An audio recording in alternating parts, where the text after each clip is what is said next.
Hi guys! Welcome sa another video natin about hyperbola. This time, magkakaroon naman tayo ng graphing ng mga hyperbola na vertical ang orientation. Without further ado, let's get this lesson started. Recall muna natin, say for example, given tayo ng hyperbola na oriented vertically, hanapin natin yung kanyang center. Ang center ay yung point sa pagitan ng dalawang vertices, at ito yung point kung saan nagmi-meet ang transverse at conjugate axis. Ito rin yung point of intersection ng dalawang asymptote. Transverse axis, ito yung axis na nagde-determine ng orientation ng hyperbola. Ang endpoints niya ay tinatawag na vertices, tapos ang involved na variable sa kanya ay variable A. Conjugate axis, ito yung axis na perpendicular sa ating transverse axis. Walang special name sa endpoints niya, pero ang involved na variable dito ay variable B. Foci, ang involved dito na variable ay variable C, tapos ito yung dalawang fixed point sa loob ng branches ng hyperbola. As for the latera recta, ito yung line segment na dumadaan sa ating foci. Tapos kung i-extend natin yung transverse axis, perpendicular ang latera recta sa transverse axis. And finally, asymptote, ito yung line na kulay blue na nagiging boundary ng ating hyperbola. It doesn't touch the branches of the hyperbola. Palapit lang siya ng palapit, but they will never intersect. Recall din natin yung equation ng hyperbola. Ginagamit natin, of course, yung ating standard form dahil dito na ipakikita sa atin kung nasan yung center, yung transverse at yung conjugate axis. So, kapag vertical yung equation ng ating hyperbola, ito ay naka-fraction pa din, naka-minus pa din sa isa't isa. And of course, equals 1 pa din yung nasa right. Still, the denominator of the first fraction is a squared, and this is b squared. Yun nga lang dahil vertical at ang involved na axis pag vertical ay y, ibig sabihin dapat ang nauuna natin na numerator ay yung may y minus k. Tapos, dito yung x minus h. Still, andito pa rin yung property ng hyperbola na yung a, pwedeng mas malaki sa b, or yung a, mas maliit kaysa b, or pwede silang mag-equal. Dahil ang a lagi ay denominator ng unang fraction, or ng fraction na positive. Tapos yung b, yung denominator naman ng pangalawang fraction or yung fraction after the minus sign.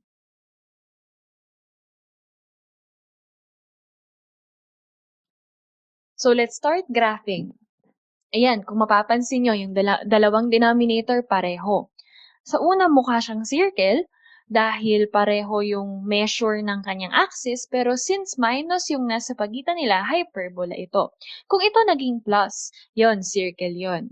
But since nandito tayo sa ikaapat na conic section, then we will follow the properties of hyperbola.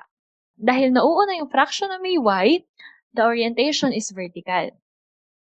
Ang center, para makuha ang center, baligtarin mo lang yung sign ng h at k. O ayan, baka malito. Ang h dito ay yung kasama pa rin ng x, which is positive 5. At ang k dito kasama ng y. Ibig sabihin ng ating center is on negative 5, 1. Ito pa rin ang h at ito pa rin ang k. I-graph natin yung negative 5, 1 at i-label na center. Next, we identify A, B, C. So, ang A natin is, or A squared pala, ay 4, same as B squared. Para makuha ang A, kuhanin mo lang yung square root ng 4, which is 2. Same goes with B, square root ng 4, which is 2. To get C, we will get the square root of A squared plus B squared.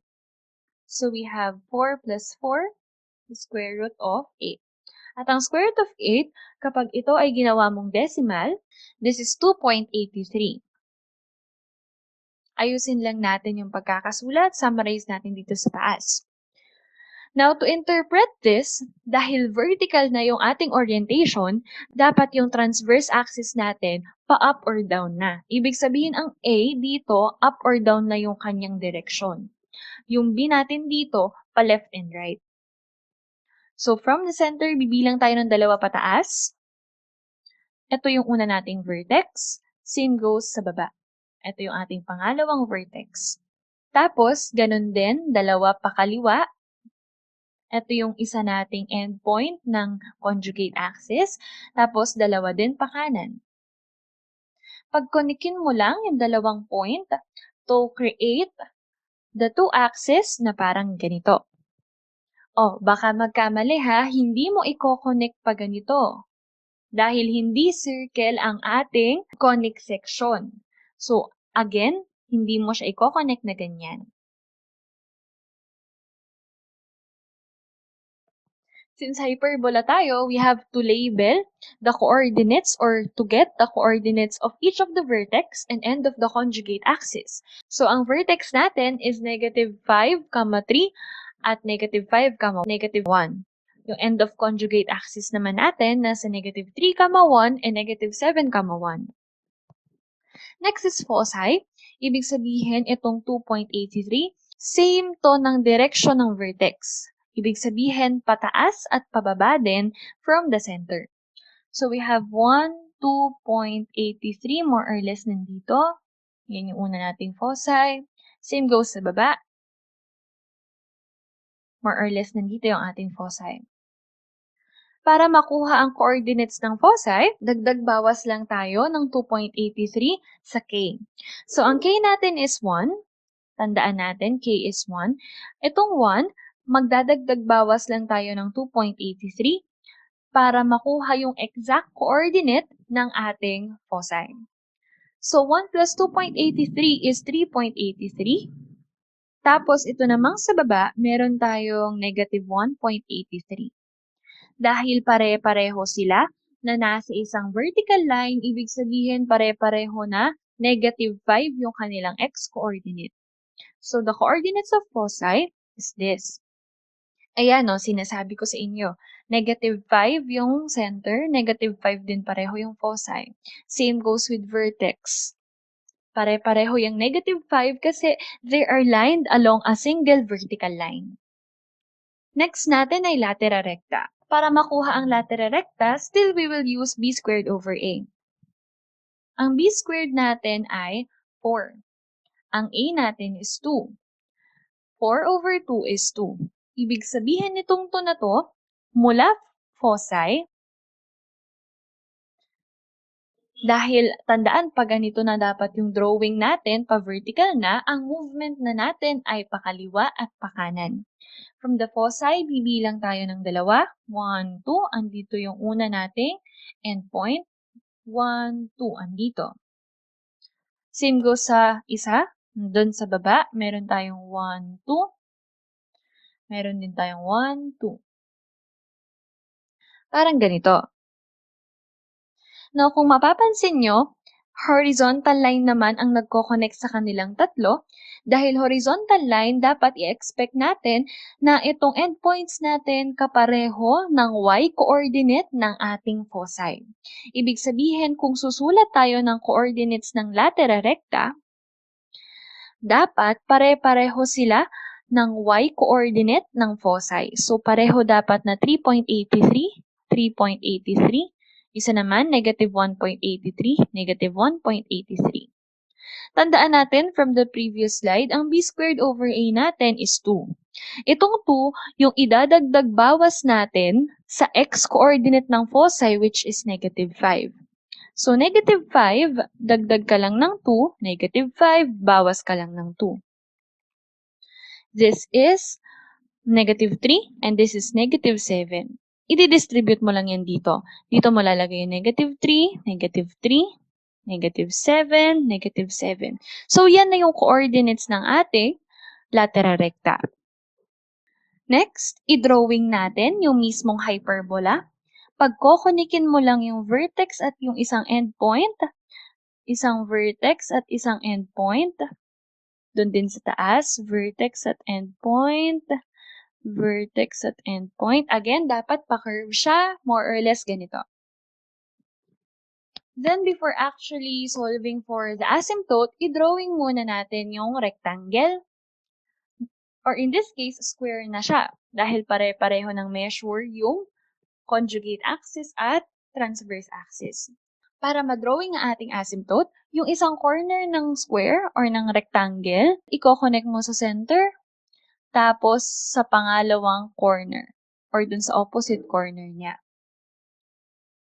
Dun din sa kabila.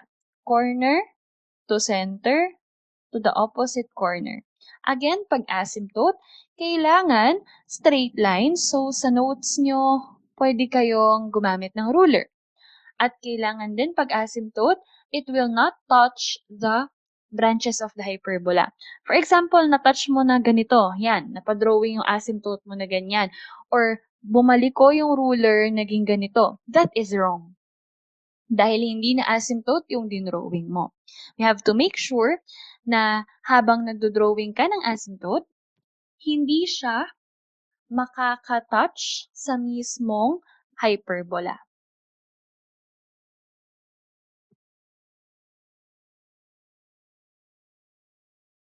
So, we solve for the lines of the asymptote. Yung equation niya, ito na ang ating gagamitin.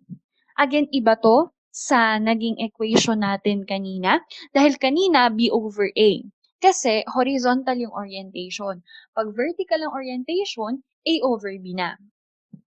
Pero y minus k pa rin yung nasa kaliwa. X minus h pa din yung kasama ng A over B. Ang h natin ay yung kasama ng x which is negative 5. Again, babaligtarin ang sign. Ang k naman is positive 1. Substitute natin dito. We have y minus 1 equals plus minus. Ang a natin is 2, ang b natin is 2. X minus negative 5. Ayusin lang natin tong minus negative.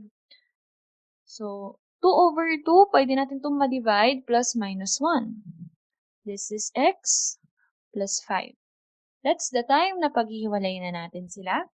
Dito yung positive 1 na slope. Dito yung negative 1 na slope. Itong 1, dahil 1 na to, kapag dinistribute mo, 1 pa din or same pa din yung magiging nasa loob ng parenthesis.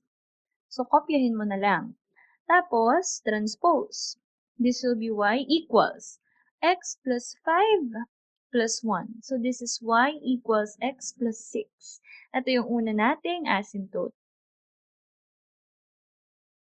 For the next one, meron tayong negative 1. So, for this part, yung negative 1, i-distribute natin. This will be negative x minus 5. Nabaligtad lang yung sign ng x tsaka ng 5 sa loob ng parenthesis. And then, etong negative 1, transpose. This is y equals negative x minus 5 plus 1. Making it look like this. Y equals minus x. And then, negative 5 plus 1, this is negative 4. Ibig sabihin, ito yung equation ng pangalawa nating asymptote. Drawing natin siya ng mas maayos, tapos sulat natin sa table. Yan. So, yan yung ating unang hyperbola. Next example. Meron naman tayong ganito. Again, ang unang yung titingnan, kung naka-standard form na. So, sa case na to, na-standard form na siya.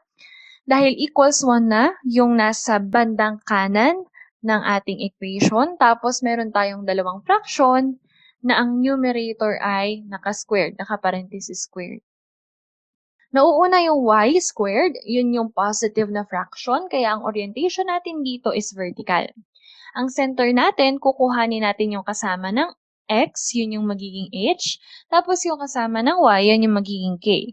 In this case, opposite sign lang ng negative 3 is positive 3, tapos 0 na yung kasama ng y, yung k.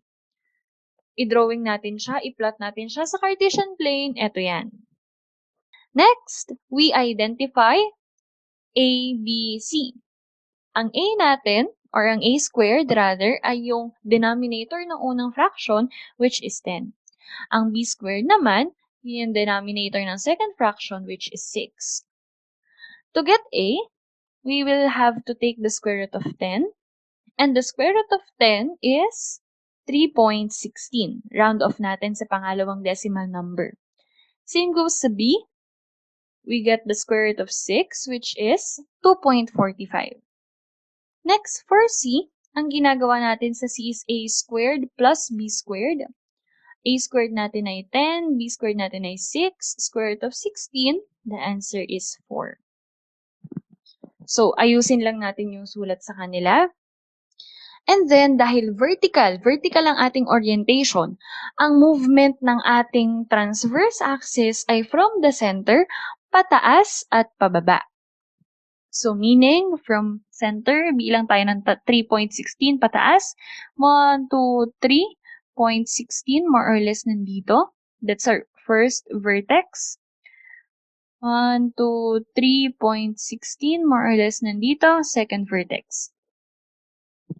For the conjugate axis, pakaliwa at pakanan. From the center, 2.45. 1, 2.45, more or less nandito. 1, 2.45, more or less nandito. Pag-connect mo lang yung vertical line at yung horizontal line, they will serve as the transverse and the conjugate axis respectively. Parang ganito. Now, to get the endpoints from the center, tatandaan nyo, hindi to exact integer. So, magdadagdag bawas na naman tayo sa coordinates. Kung sa x or sa y natin dadagdagan or babawasan, tingnan natin sa drawing. Unahin natin yung vertices. Yung vertices, kapareho ng center in terms of its x coordinate dahil nasa vertical line lang yan. So, expect natin na yung vertices ay merong coordinates na pareho yung x-coordinates sa center. Ibig sabihin, parehong 3. Tapos, yung k natin na 0, dadagdag bawas natin ng 3.16. So, this is positive 3.16. Ito ay negative 3.16. Yan yung kapartner ng 3 doon sa kanyang coordinates. Parang ganito. As for the conjugate axis naman, ang gagamitin natin ay B. Titingin ulit tayo dito sa ating drawing.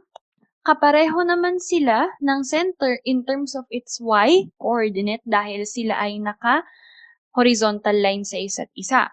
So, kokopyahin natin yung y ng center. Ang y ng center ay 0. Ibig sabihin, magdadagdag bawas tayo ng 2.45 sa 3. So, meron tayong 3 plus 2.45, tsaka 3 minus 2.45. This one is 5.45, tapos ito naman ay 0.55.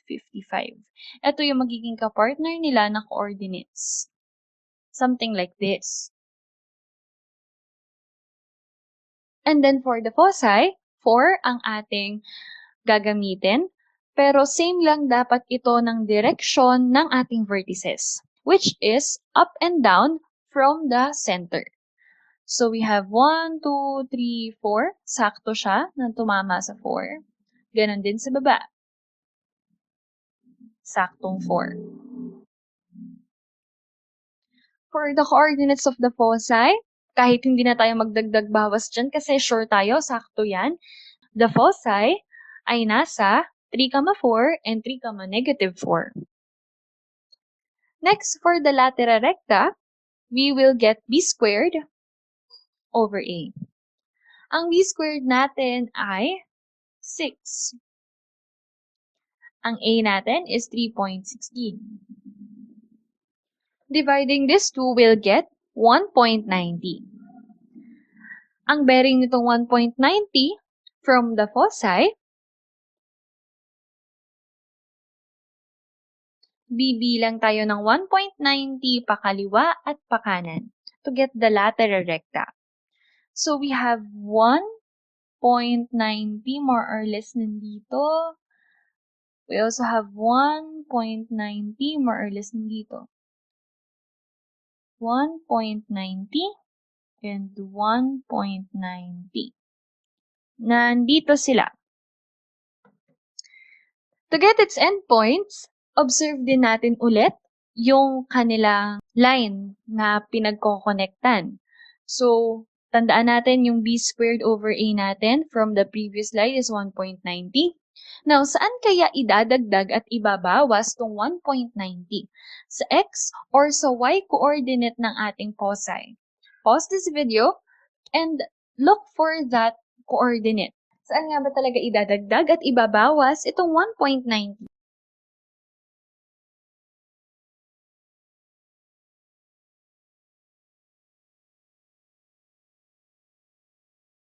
Okay, since lahat sila ay nasa iisa na horizontal line, ibig sabihin expect natin na pare-pareho sila ng y-axis or ng y-coordinate.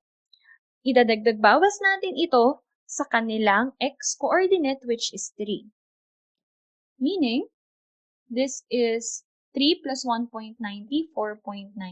Tapos ito, 3 minus 1.90 is 1.10. What I mean is, kapag nag-drawing tayo ng apat na ordered pair, para sa apat na endpoints ng ating lateral recta, pareho yung dalawa in terms of its y-coordinate. Tapos ito parehong negative 4. And then, 4.90 yung una, tsaka yung pangatlo, 1.10 naman yung pangalawa at yung pang-apat. Parang ganito. Hindi ko lang nalagyan ng 0, but that is just the same. And then, i-connect na natin para makita na natin yung hyperbola. Vertex to the LR, vertex to LR.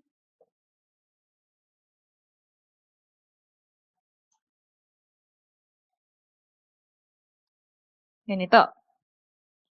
Then we draw the rectangle. To get the asymptote, pagkokonikin natin yung center tsaka yung opposite corners. So, ito, tapos center, tapos ito. Ganon din sa kabila. Again, pwedeng gumamit ng ruler para straight yung madodrawing na asymptote. At dapat hindi siya magta-touch sa branches ng ating hyperbola. Next, we get the equation of the asymptote. So, ang h natin ay 3, tapos ang k natin ay 0. So, we have here y minus 0 plus minus ang a natin is 3.16 divided by 2.45 x minus 3. So, paghiwalayin na agad natin. So, this is positive. Y minus 0 equals positive 3.16 divided by 2.45 x minus 3. Tapos, ito naman, y minus 0 equals negative 3.16 over 2.45 x minus 3. Ito, matatanggal na lang yung minus 0. This is y. Pag ito pinag-divide, you may use calculator. The answer is 316 over 245. Huwag gagawing decimal dahil ito ay slope. And then we have x minus 3. Next is to distribute this fraction. So we have 316 over 245 times x is 316 over 245 x minus itong 316 over 245, ita-times yan sa 3. Kapag yan tinimes sa 3, we have 948 over 245. So, ang nangyari dito, di ba, over 1, numerator times numerator, denominator times denominator. So, we have 948 over 245. Ito yung ating unang equation for the asymptote. Next part, meron naman tayong y. Again, wala na rin yung minus 0. Ito, negative 316 over 245, x minus 3. Negative 316 over 245 times x is negative 316 over 245x. Negative times negative, that is positive. And then 316 over 245 times 3 ulit, we have 948 over 245. Ito yung ating equation for the second asymptote. Sulat lang natin sa ating table. Ito. At ito na rin yung complete drawing ng ating hyperbola. So, tulad ng sabi ko dun sa una nating video kung saan tayo nag-graph ng hyperbola na oriented horizontally, merong mga formula to easily get the vertex, conjugate axis, foci, lateral recta, and asymptote. Pwedeng sauluhin nyo lahat yung formulang yon. You may search them sa mga libro about analytic geometry or sa internet. Pwede nyo i-search yung mga formula for all the properties. Yun nga lang, marami kang sasauluhin kasi bukod yung formula kapag oriented horizontally at oriented vertically. Unlike sa ginagawa natin, iniintindi natin bawat property. Tapos, ipina-plot natin tong property sa Cartesian plane. Pag na-plot na natin, tsaka natin hinahanap yung kanilang coordinates. Para sa akin, yun ang marirecommend ko sa inyo dahil mas madali siya kung maiintindihan mo ng mabuti kung ano ba yung ibig sabihin ng bawat properties. Kaya nga 'di ba sa start, dun sa una nating mga video, dinefine muna natin kung ano-ano to. Para maintindihan natin, para kapag tayo ay nag-graph na, makikita na natin kung saan ba talaga sila ilalagay. Para tama din yung ating magiging coordinates for each point at of course dito sa ating line for the asymptote. So that's it for graphing hyperbola na oriented vertically. Thank you for watching and see you on the next video.